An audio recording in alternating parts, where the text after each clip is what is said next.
საქართველოს 2015-ის ფინალური ტურნირის ჯგუფური ეტაპი თბილისისა და ბათუმის სახელმწიფო უნივერსიტეტის მატჩით გაიხსნა. თბილისის რეგიონის გამარჯვებული აჭარის რეგიონის ფინალისტის წინააღმდეგ. პირველ ტაიმში თბილისელები მცირე ტერიტორიულ და სათამაშო უპირატესობას ფლობდნენ. ბათუმელებმა კონტრშეტევებზე ააგეს თამაში და დროდადრო მათი ჩხვლეტა საკმაოდ სერიოზული გახდა. თუმცა გიორგი შატაიძე მოწოდების სიმაღლეზე იყო.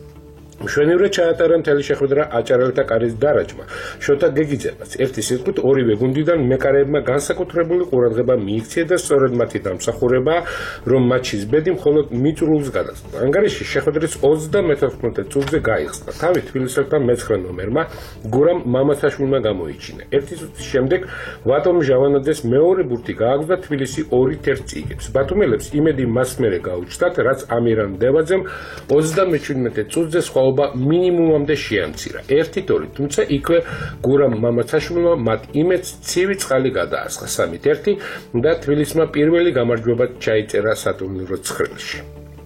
ამავე ჯგუფში არმაზმა მშრალი ანგარიშით 10-0 გალის მზიური დაამარცხა. მატჩის ბედი ფაქტიურად პირველ ტაიმში გადაწყდა, რომელიც მცხეთელებმა 5-0 მოიგეს.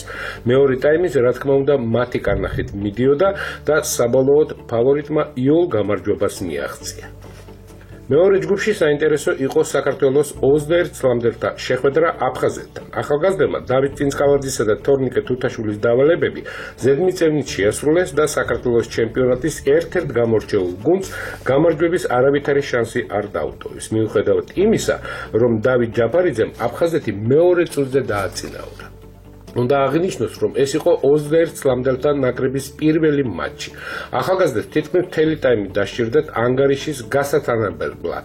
თავი ჯანო გიორგაიამ გამოიჩინა. ერთი წუთის შემდეგ ზურაბ ჯინჭარაძემ მეორე ბურთი გაიტანა და ნაკრებმა ტაიმი 2-1 მოიგო.